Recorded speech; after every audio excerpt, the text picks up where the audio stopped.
Hello, welcome to the Bía Neuroscience Podcast. We have a very special guest today. This is Rosalie Kassen from Plume Sleep.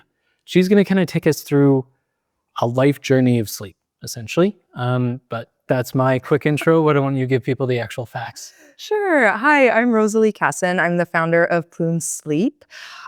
We work with families across the world to help parents set up a healthy and sustainable sleep foundation for their children. So we really have a big focus on helping to educate parents about their child's sleep from a biological and developmental standpoint so that they have a good understanding of how to help kind of navigate their child's sleep as they grow, and to make sure that the parents are feeling well rested, they can enjoy this season of parenthood, and that kids are feeling well rested and they're getting the sleep they need for their growth and development.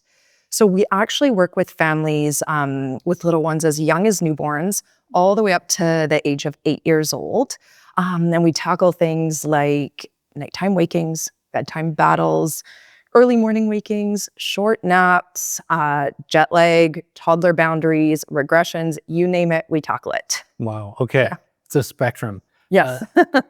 So to quick recap, pretty much anything involving sleep for children newborn to 8 years old, as well as the parents involved in that process as well, since it's a little bit easier to talk to the parents through the process. Exactly. So a big piece is really educating the parents around the changes that we can make, the strategies we can use, how to understand their child's sleep so that they're actually implementing that and finding that long-term sustainability. Amazing.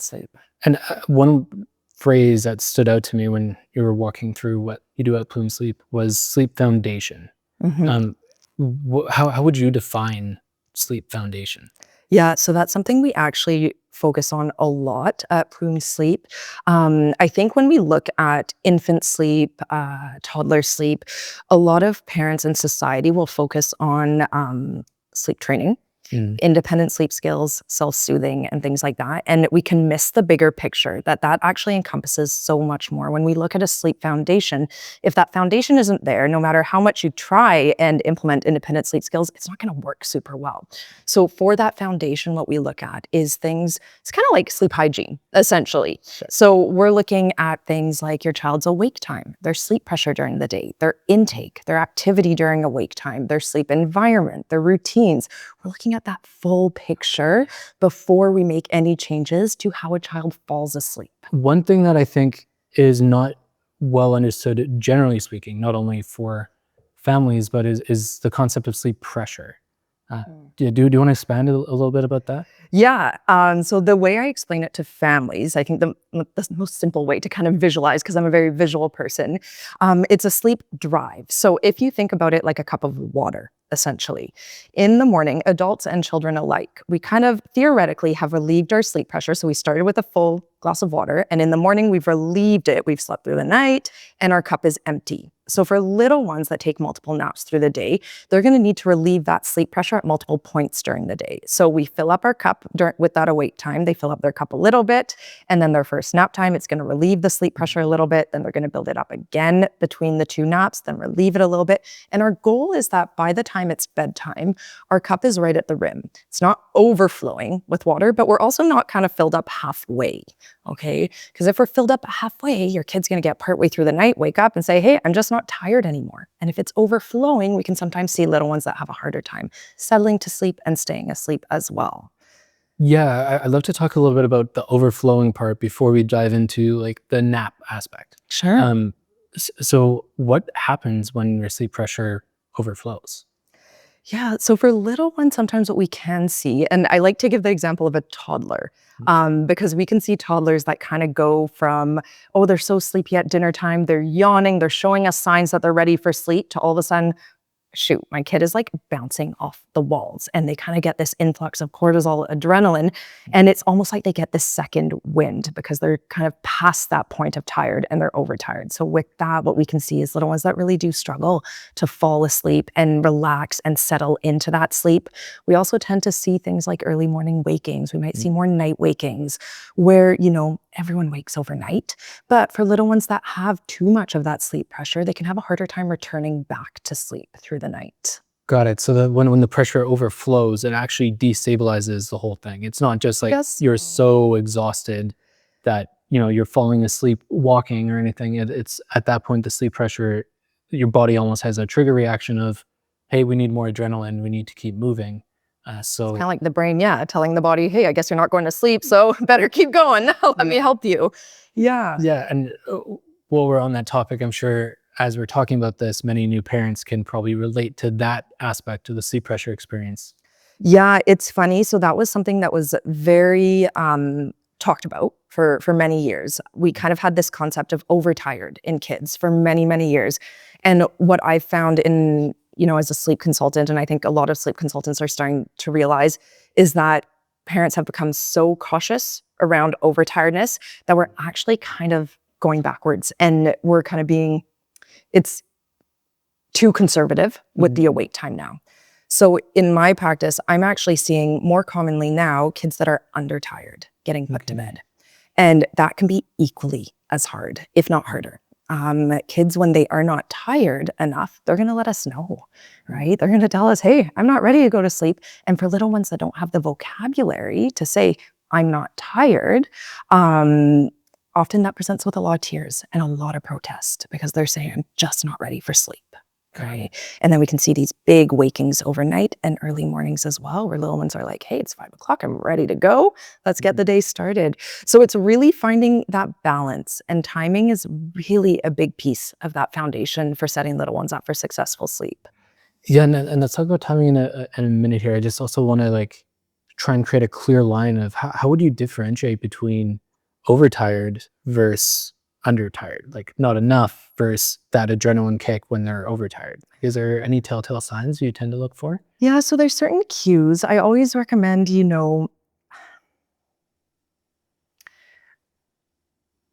for families to use kind of how they see their child, how their child is presenting in line with developmentally age-appropriate awake time. Because while we can look at things like tired cues, for example, like in the newborns, we're looking for things like yawning, red-rimmed eyes, crankiness, fussiness, and those can be great signs to use. As little ones come out of the newborn stage, those cues on their own aren't super reliable. So they can also be indicative of things like boredom. And it's not that parents are boring people at all. I always tell families this, is that kids have really short attention spans, right? So if you've got an 8-month-old that's starting to yawn, get cranky and fussy an hour into their wake time, they're probably not ready for a sleep. And if you put them down only based on those cues, you're probably setting yourself up for a hard time and your child up for a hard time as well. So it's really important to kind of understand, okay, well, what are my child's sleep needs in a 24-hour period? How do we properly balance those? And then start looking at those cues that might show us, hey, yeah, I think they're probably a bit tired now. Or for toddlers, often we see that second wind is typical of when we hit an overtired toddler. Got it. Okay, those are great. A quick thought too, I think boredom is a very interesting topic in today's day. The way things are, I think boredom is almost a rarity for us as adults, that it's almost something I'm trying to intentionally do more, is allow for boredom. Yeah. There's some pretty good research there.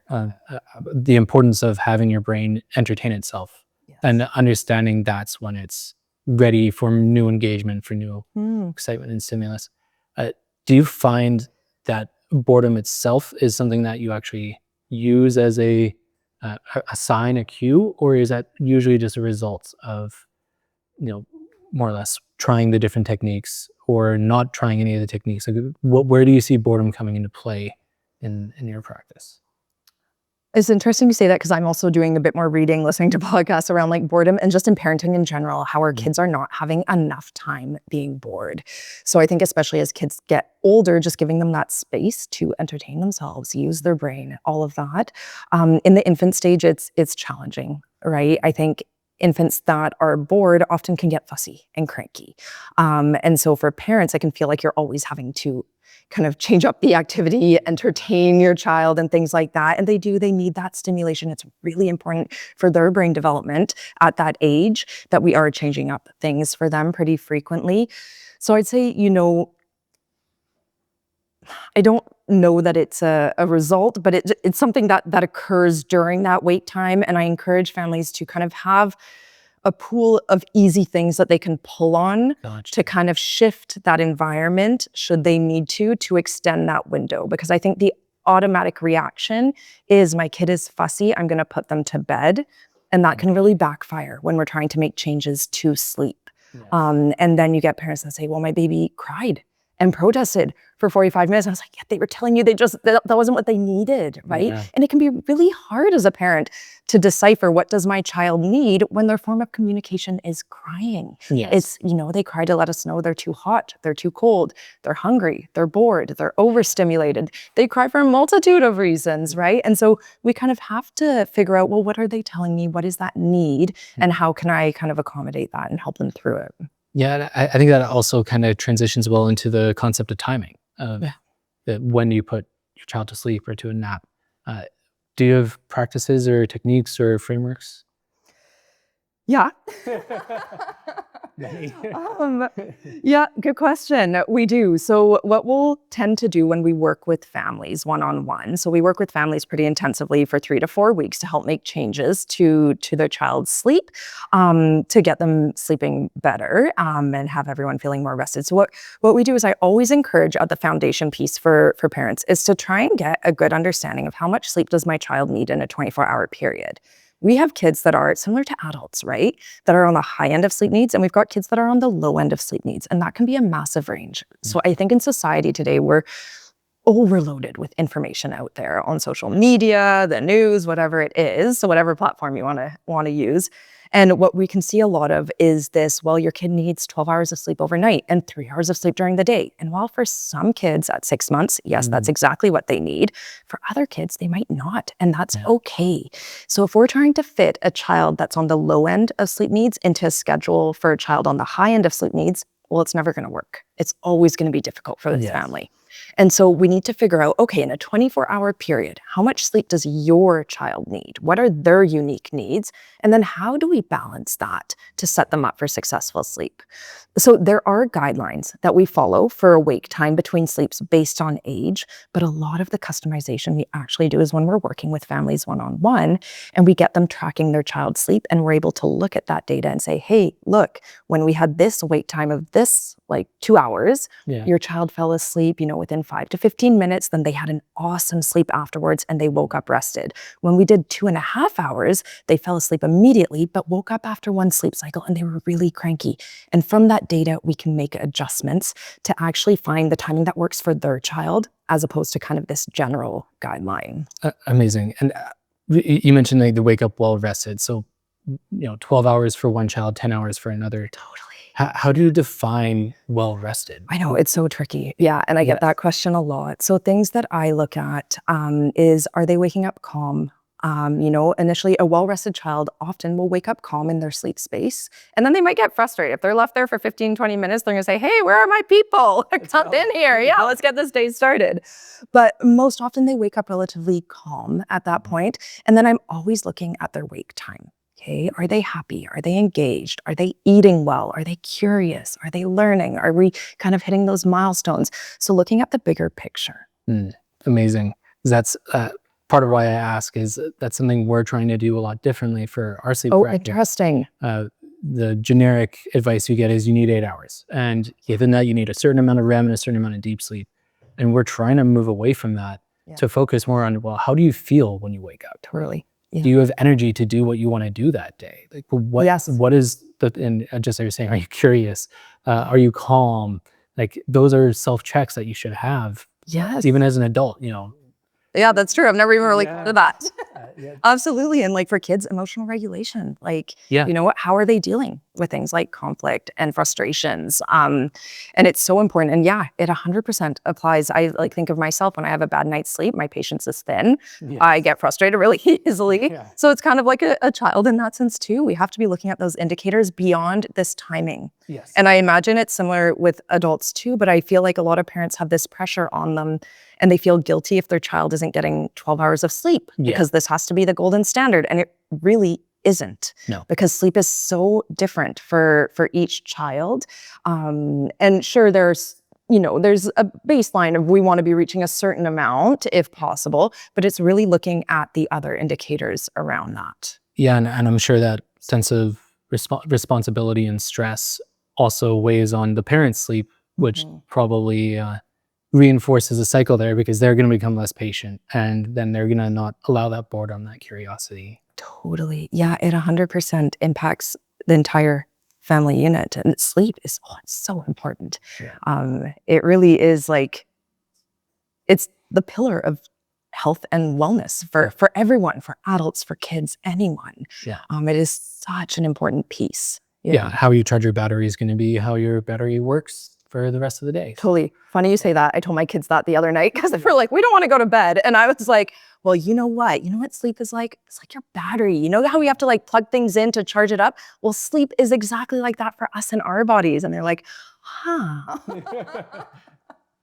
So during that, we'll use the generic 12-hour window for simplicity, but it's a very generic window. It only is going to apply to the bell curve, the very thin one group. But using that window, what would you suggest parents do during that 12 hours?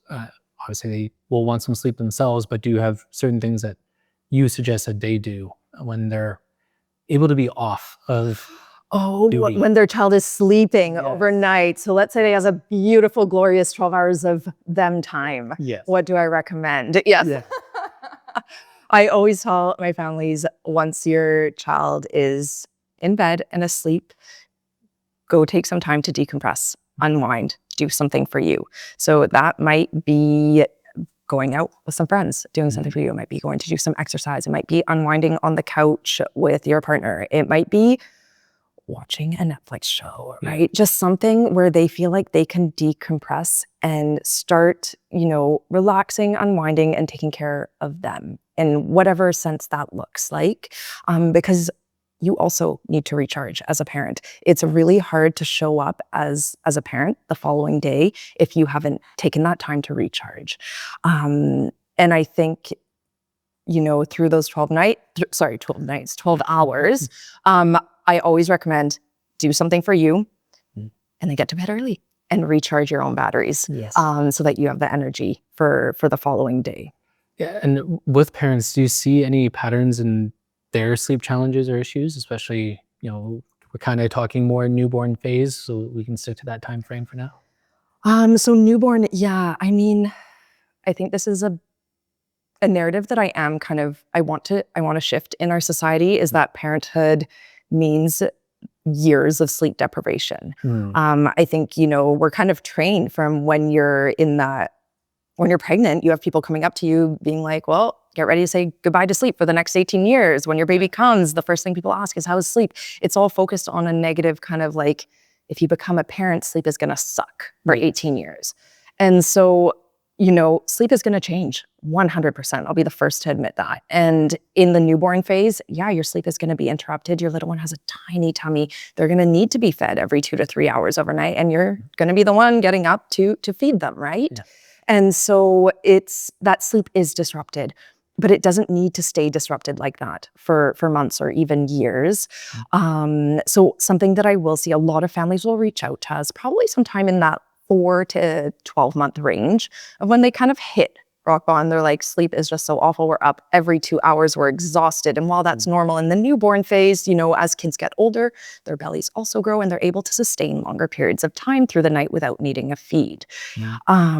So once we work with these families and we actually see sleep improve for their child, and maybe they're waking up, they used to be waking up 7 times a night. Now they're waking up once a night for a feed, or no times through the night for a feed.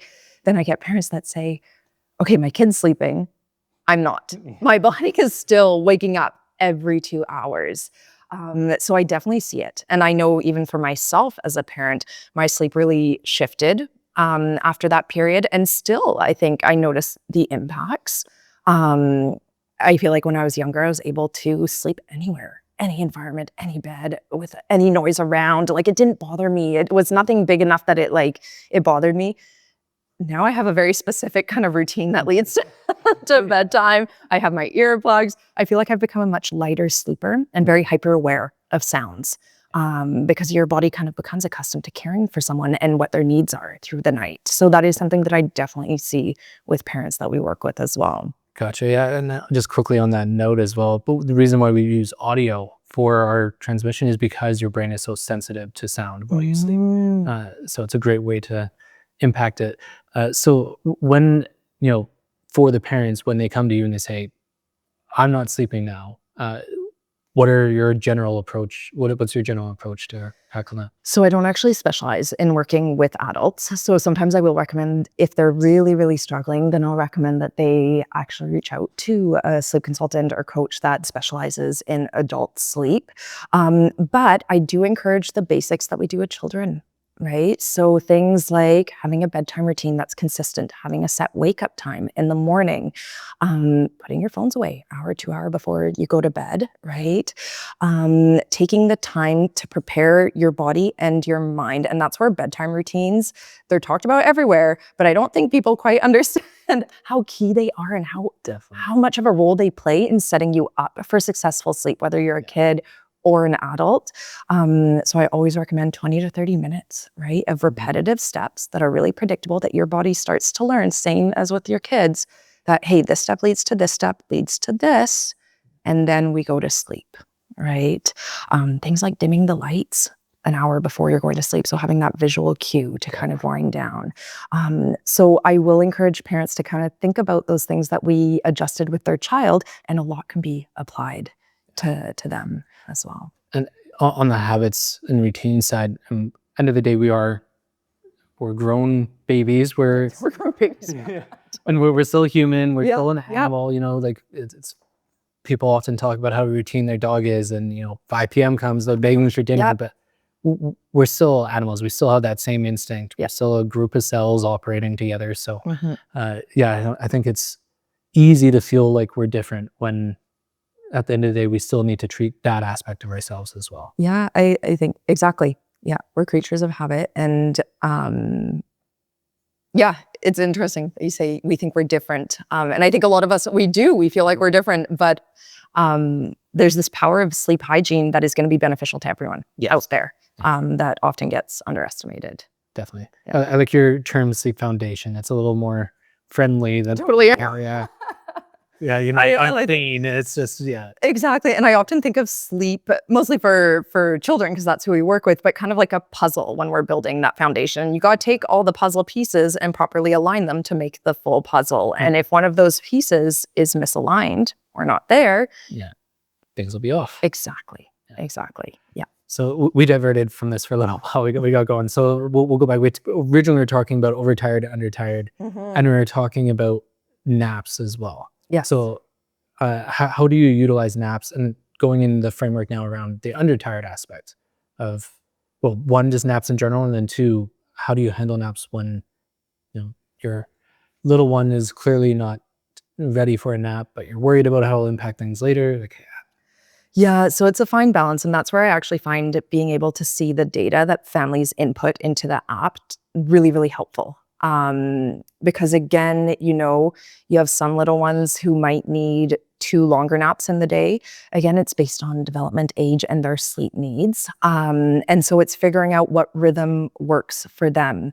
So once we have an understanding of how much sleep does a child need in a 24-hour period, if we're looking at, let's say, a 6-month-old who needs 13 hours, most kids need about 10 to 12 hours overnight. So if we're working with about 13 hours, then let's say this kid is getting about 10 hours overnight. We've got 3 hours to work with during the day, which makes a lot of sense. But let's say we want to tack on, we can sometimes flex the sleep a bit too. Let's say for some parents who are like, well, I'd rather have a night that's a little bit longer, 10 and a half hours. Well, we can look at capping the daytime sleep, increasing that sleep pressure a little bit between the naps, and then adding kind of that half hour to the overnight sleep as well. But we've got to find that balance, because let's say we've got a kid who has 10 hours overnight, 3 hours left to work with during the day. We also need to be mindful that we aren't letting our kids sleep 3 hours in the morning. And then we're like, well, shoot, we've got no more sleep for the afternoon. And if we do let them sleep, well, we've got to be aware that that's going to take away from that night's sleep, right? And set us up for a tricky night as well.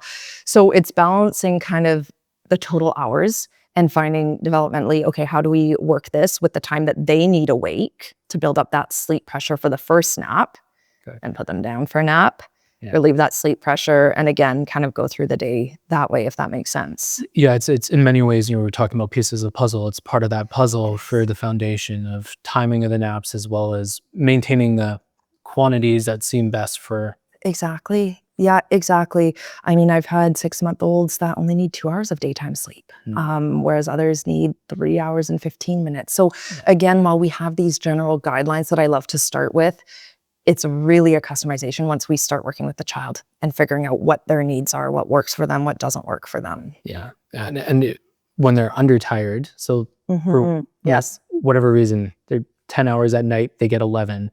Yeah. And now it's kind of started that domino effect. What do you suggest in those? Do you skip a nap? Do you reduce the time? No, I wouldn't skip a nap. No. That's often going to set little ones up for a tough time. So what I always do in that first year, a lot of what we're using are awake times, awake windows. So the timing from when a child wakes up to when they go back to sleep for another sleep period. And so what I would do, let's say you're on vacation and they sleep an extra hour overnight, they sleep in, everyone sleeps in a little bit, I would be shifting the day. Okay. So instead of skipping a nap, well, if that nap was supposed to happen at 10 a.m., I would shift it to 11 a.m. Gotcha. and kind of just have the day mimic So that. same level of sleep pressure is being built. It's just staggered. Exactly. And if you want to maintain the bedtime, then you may find, okay, well, I actually have to shorten that nap a little bit. Instead of it being an hour and a half, I'm going to cap that nap at an hour. So the second nap can be moved up by a half hour, and that gets us back to our original bed timing. Nice, great. And a lot of moving pieces actually with baby sleep. Yeah, and you mentioned going on vacation and you sleep in, and it was probably perfect because we're talking about 1 hour offset. So something like jet lag, how do you find that impacts things, especially for the younger ones? Yeah, so for the younger ones, actually okay, because they take so many naps during the day, I actually find they adjust to that faster. Yeah, exactly. It tends to be the older kiddos and the adults.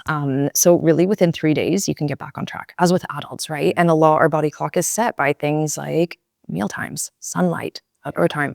So it's looking at how do we kind of structure our day on this new schedule, being mindful. So with the little ones, just being mindful that we aren't letting them sleep too much during the day. Of course, they might need a bit more sleep, especially if the timing's really, really off.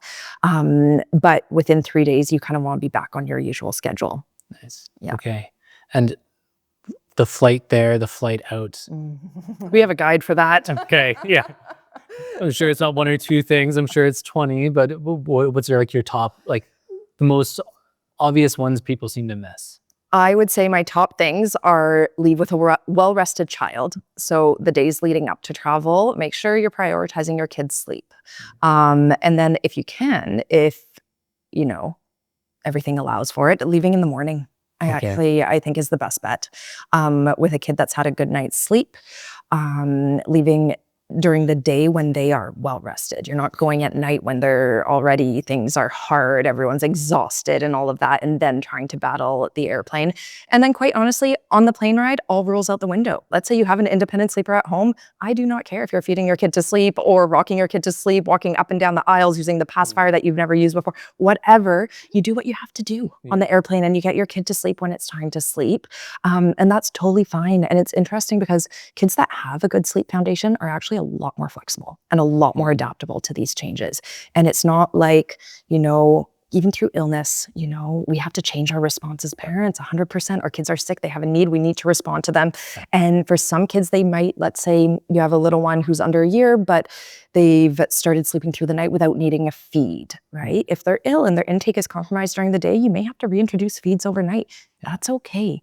That's not going to totally derail their sleep and the foundation that you've built. So I actually find that a lot of people fear kind of setting up routines and introducing independent sleep skills because they think it's going to take away that flexibility, and it actually gives so much more flexibility to it creates it. Yeah. Amazing. Yeah. And you talked a little bit about illness and how that can impact things of, again, using a generic window of the 12 hours. Well, when they're sick, they might require a bit more within that window. How do, sickness a little bit easier, their body is fighting something, they need a bit more. Yeah. But also, there's the 6 months, 0 to 6 months, 6 to 12, 12 to 24. There's all these timeframes and changes. So, going through those transitions, what are what's your approach on those for parents? Yeah. So sleep, something I learned, becoming a parent and that I see all the time doing the work I do now, sleep isn't linear at all. Yeah. And our kids aren't robots. So the goal is never perfect sleep all the time, right? That's an impossible goal for anyone. It's impossible for adults. But I think being prepared for the changes, and that's something we really focus on as well for parents, is that we equip you with the tools and strategies to know when these changes are going to happen and how do we navigate them. So I think a lot of sleep consultants out there, and us as well, like we look at where a family is at, where they want to be, and then we see, okay, well, how do we bridge that gap for you to help you reach your sleep goals in the immediate, right? Yes, yeah. But a piece of that too is how do we get long-term success? How do we maintain that sleep? Because we know that kids are changing. We know their sleep needs are going to change. We know developmental milestones are going to happen. We know illness is going to happen, vacation is going to happen, whatever it is that's going to impact that sleep. Things like developmental milestones are often kind of talked about as regressions, right? Not a bad thing. I tell parents, yeah, it's normal that when one area of development advances, another area of development is going to regress a little bit. And often it's sleep that takes a hit. It's not a bad sign. It's a good sign, right? So yeah, it might be a week of sleep disruptions when your kid is learning how to crawl. Yeah, they might wake up between cycles and they're going to say, hey, now's a really good time to practice crawling. I'm frustrated because I can't do it. So, if parents can be prepared for when those changes are going to happen, and then again, have some strategies and tools they can pull on for, okay, this is what's happening. I understand it. This is how I'm going to respond and support my child through this period. Yeah. Then what is, maybe a week, maximum 2 weeks of disruptions is just that, but it doesn't become months of disruptions for families. Right. So I think a big piece is understanding developmentally what's normal, what to expect, and how to manage that, how to respond as a parent and support your child through that. And you talked a bit about how like awakenings, first starting feeding every 2 to 3 hours, and that slowly grows and grows and grows. And I think that's also a good framework to use, because I think a lot of people treat development milestones as these cliffs of, okay, whatever, at the 12-month mark, things are about to change, when it's really going to be more of a week-by-week basis and process. Is there a way for you to, like, what should parents look for in those transitions? Because it's not, there is some sudden changes, but generally speaking, things change across time. Totally. So with that consistent change, how do you factor that in? Yeah. So if your child, let's say, you've worked with a sleep consultant or you've made changes to your child's sleep and they're normal at this point is maybe they're able to settle to sleep independently. Their sleep is consolidated around the feeds they're having or no feeds. And then all of a sudden you start to see things like, they're waking up every 2 hours overnight and they're letting out some cries and having a harder time going back to sleep. During the day, I see them, like, let's take crawling, for example. I see them getting up on all fours and rocking a lot during the day. Oh, they're that 6-month range.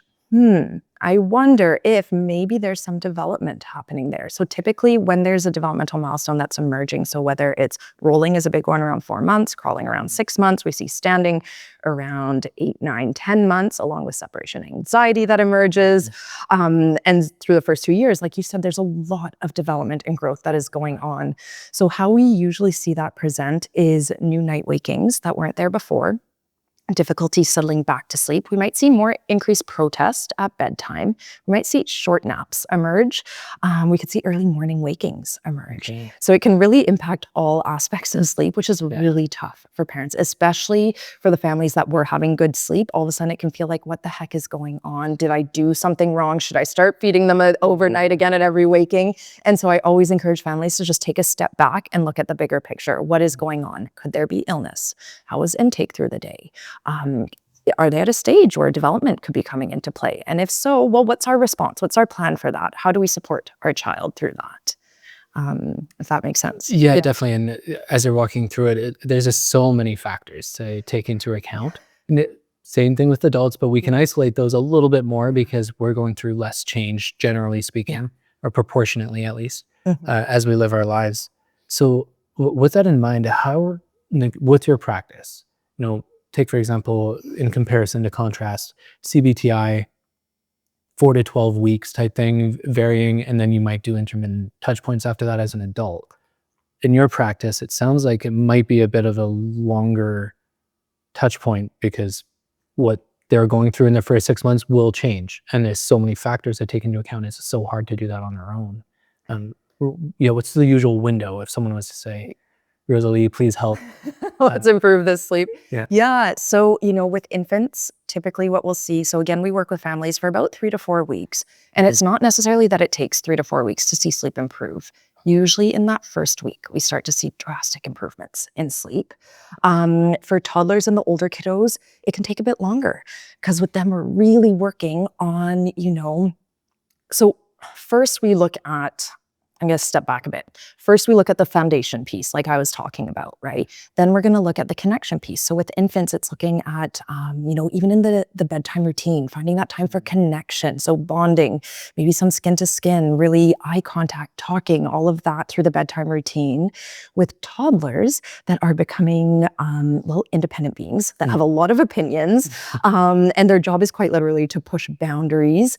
We really want to focus on that connection piece to prepare them for the changes that are happening. The last thing you want to do is catch a toddler off guard and say, hey, by the way, we're doing things differently for sleep tonight. So really taking a week to build that foundation, practice with them, talk to them, involve them about the changes, focus on the connection piece, because if toddlers are feeling safe and secure in that little sleep space, then they're going to have a lot of an easier time with that separation at bedtime. So we focus on the connection. Then we look at the independent sleep skills when we work with families and introducing that, and then making kind of those modifications, customizing things, what works, what doesn't work with families as we're working with them through those 3 to 4 weeks. And then we give you everything you need for that maintenance after that. So our work with families typically is about 3 to 4 weeks where we're really intensively following families on the app and following up via phone calls, seeing what's going on, answering any questions, what's normal, what's not normal, making adjustments along the way. And usually in those 3 to 4 weeks, we see drastic improvements in sleep. Amazing. But there's going to be sleep speed bumps along the way, right? And so a lot of times, we'll work with a family in the infant stage and they might reach out in the toddler stage. Yes. And how we manage sleep with toddlers is different than how we manage sleep with infants. So having a checkpoint there, but it can really depend on the family and their child and how they respond to all the changes as well. Definitely. And that's a great transition. We've talked a lot about more the infant stage.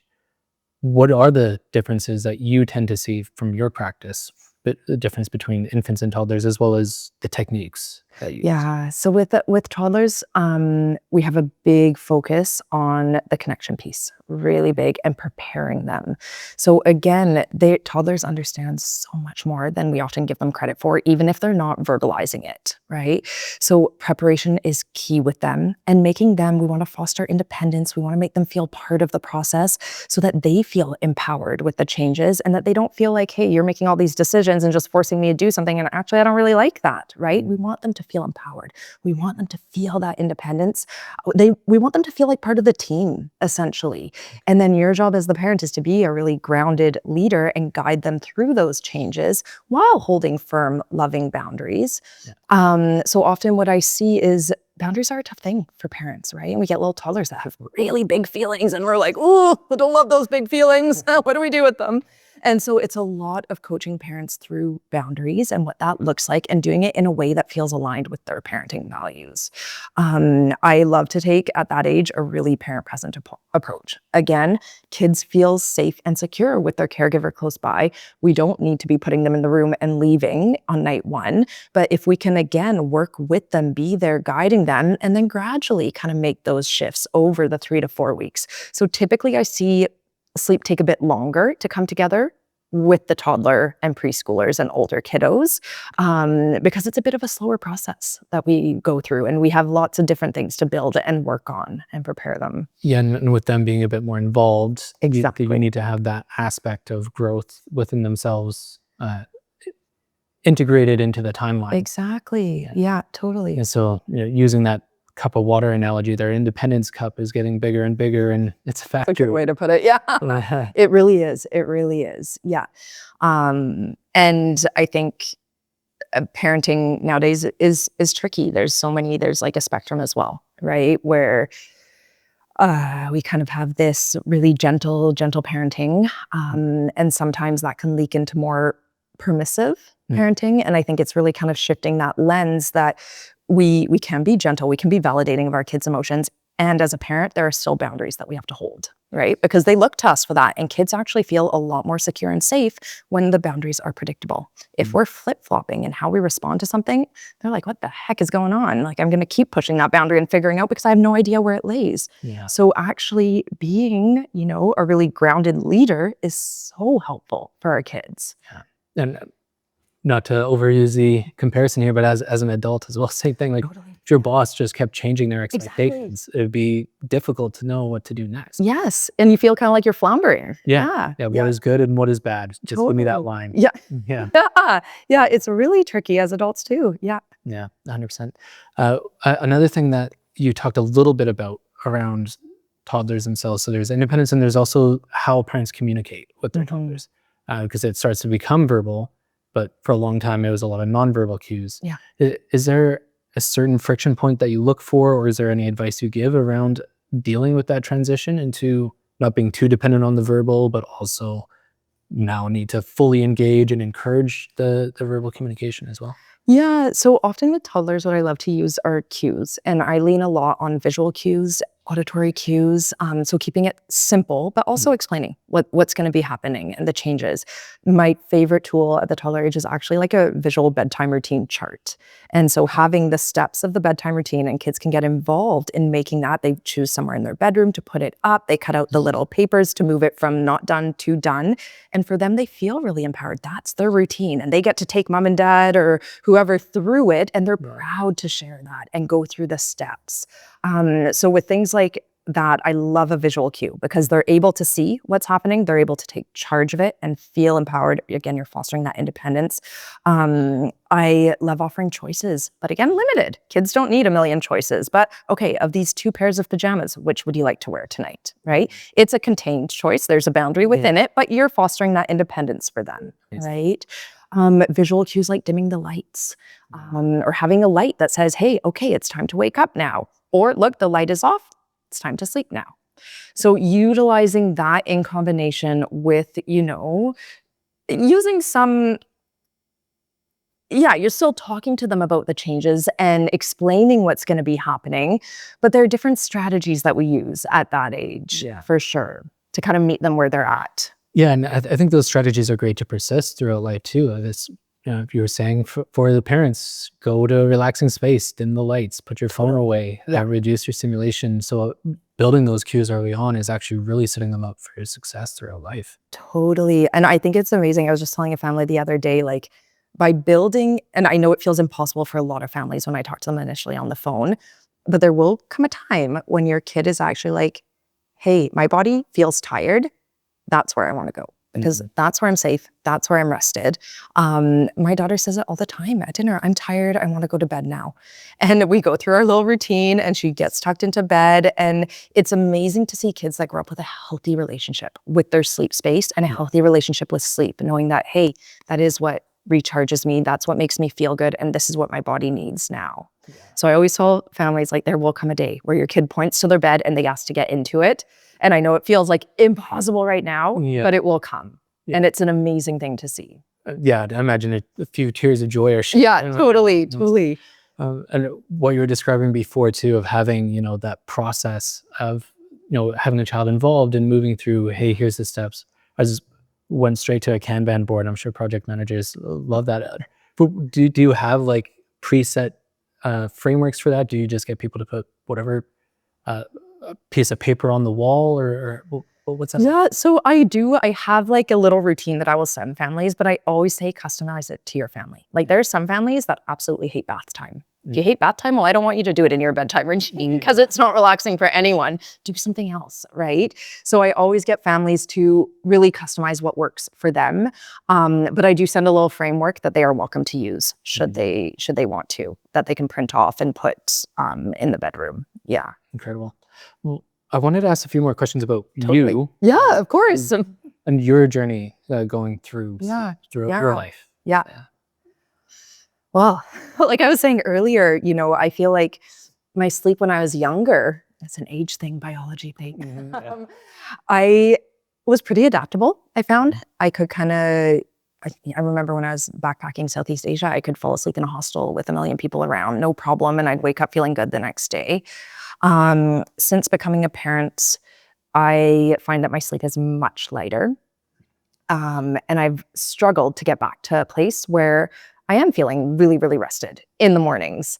When I wake up, I went through a phase where I often would have a hard time getting back to sleep. And I think, partly mental load of motherhood, any changes that happen there. But yeah, my brain does start racing like a lot of people and thinking about what I need to do, what I forgot to do, things like that.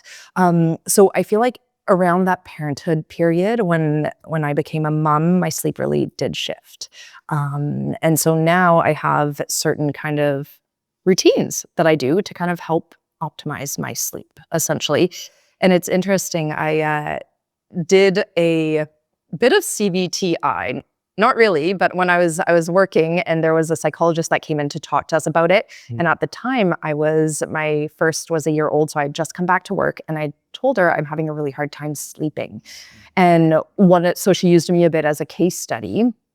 And I still remember one of the things she told me, because I was going to bed, I was so exhausted. I'd go to bed at like 8 p.m., stay in bed until like 7 a.m. trying to sleep, but I'd have hours in there where I wasn't sleeping. And she's like, you're spending way too much time in bed. I know you feel exhausted and your instinct is to get into bed. But she was like, you got to shorten those hours down. And so that's something that I started to do after.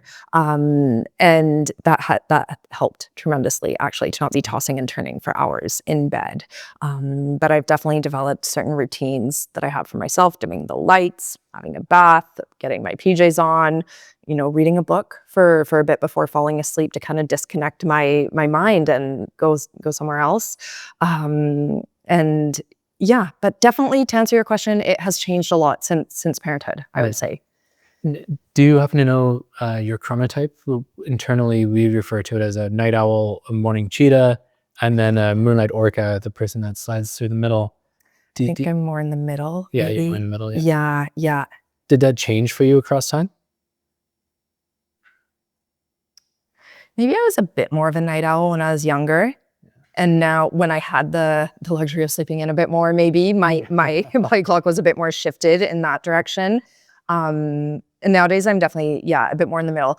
Not as early as I once was. I think in parenthood, there was a period there where I would go to bed really early because I knew my sleep was going to be disrupted and I wanted to get sleep when I could.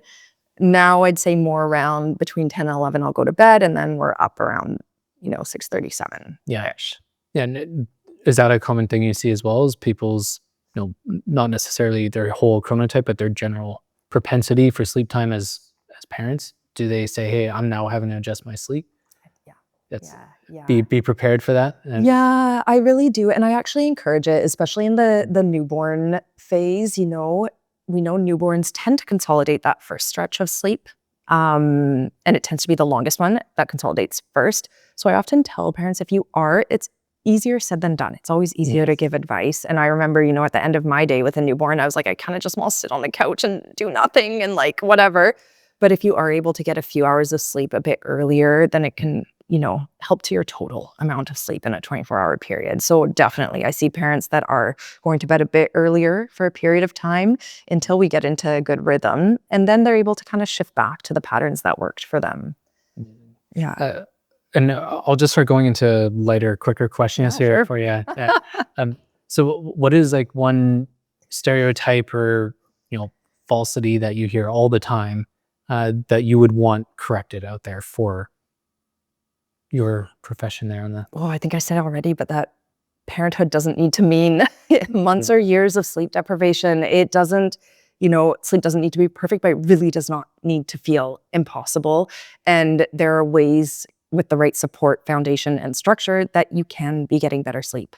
And parents, when they're getting better sleep, show up better during the days. You're more rested, you're more patient, you're more connected with your kids. So it's not only beneficial for your child's growth and development, but also you as the parent. Yeah, definitely 100% agree. If you were to finish the sentence, sleep is the pillar for health and wellness for everyone. For a pillar. Yeah. Amazing. Well, I wanted to leave it last bit open-ended. anything we didn't cover that you feel like would be really helpful for others to hear, or other aspects? No, I think we covered quite a bit, actually. Yeah. I think, again, like I said, giving advice is always easier than actually implementing it.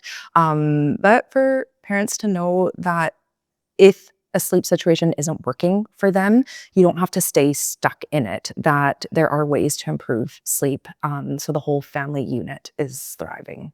Amazing. And finding you a website. Yeah. So we have a website, plumesleep.com. We're also very active on Instagram at Plume Sleep. So we do a lot of education on there for parents. Nice. And that's PLUME. Yes, correct. Yeah. Plumesleep.com or Plume Sleep on Instagram. Yeah, exactly. Thank you so much for thank having me. Yeah, it was great having you.